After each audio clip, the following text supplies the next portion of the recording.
while we are assessing the 7 months of Tinubu in office as it coincides with the end of the year, December 2023, let us start. I wanted us to start with the economy before, but of course, we have a burning issue, which is the issue of security of lives and properties. Recall that a few weeks ago, of a week and few days ago, we were still reeling with the conversations around Tundumbiri and the attacks and the army's mistake and the killing of innocent people.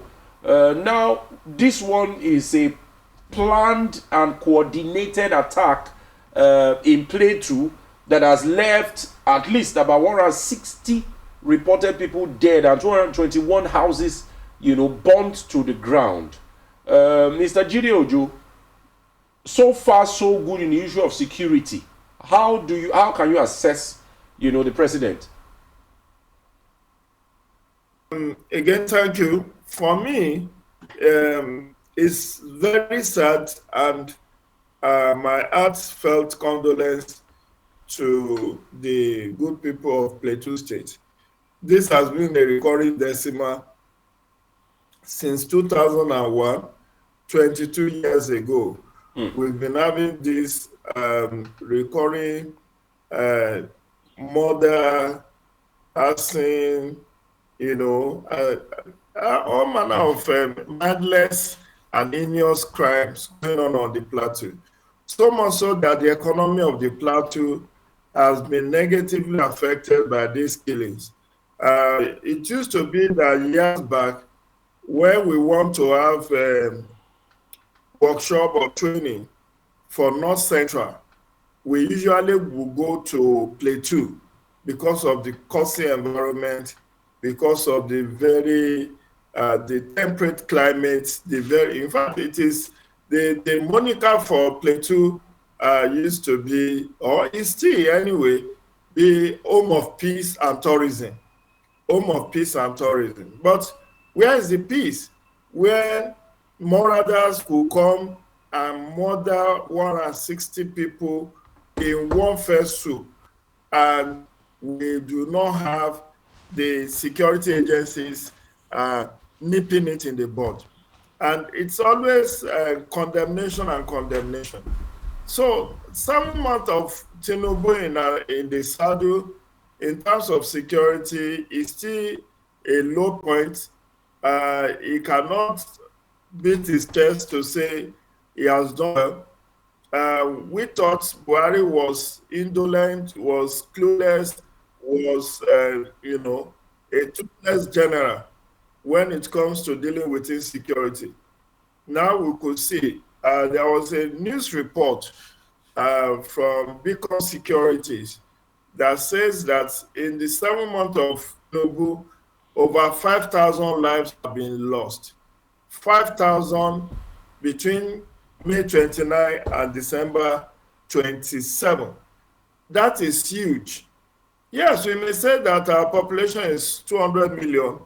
Do we want to decimate the population of Nigeria by allowing free hands to these criminal elements to just cut down innocent lives in an orgy of violence like this?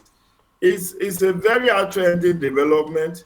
And Shegun, if I will allude to this also, part of the reason you see people jackpying is because of this insecurity.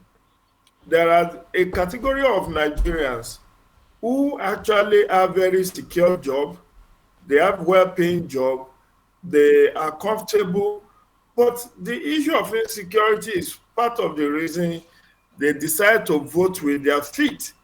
Because in an environment where life could just be snuffed without any accountability from the security agencies, then you don't want to just stay in that kind of environment. Unfortunately, majority of Nigerians cannot japa because many of us do not have the wherewithal to leave the country. And in any event, Mr. Jide, are you including yourself? How secured is that environment too? So it's just so unfortunate if an administration is infancy barely 7 months, is recording over 5,000 deaths. Only God knows what we'll be talking when it's a year in office. But all said and done, in terms of what the governor of Plateau, the use of the recruitment of more forces, more boots on ground. But I will also add that there is need to use technology, drones, CCTV, eye in the No. bird in the eye, all these latest modern technological devices that could be used Okay. to hit the security agencies. I think, for instance, though Tudumbiri was a very unfortunate development, but assuming that it was the criminal elements, the bandits that were murdered in that number, we would have been jubilating. Because from what I gathered, the misadventure of Tudumbiri was actually the military used drone, unmanned drone, to do that.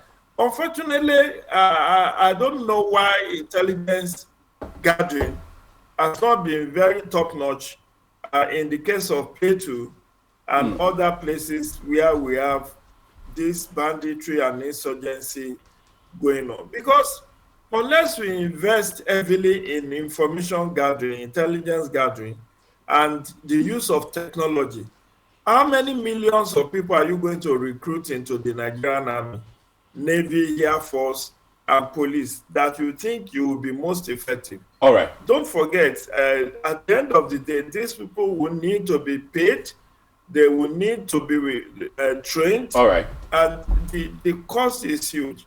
I'm not discountenancing the need to have more boots on ground, but I'm saying it should be an integrated approach. Okay. There's need for more, there's need for technological devices, equipment to aid the fight against these criminal elements.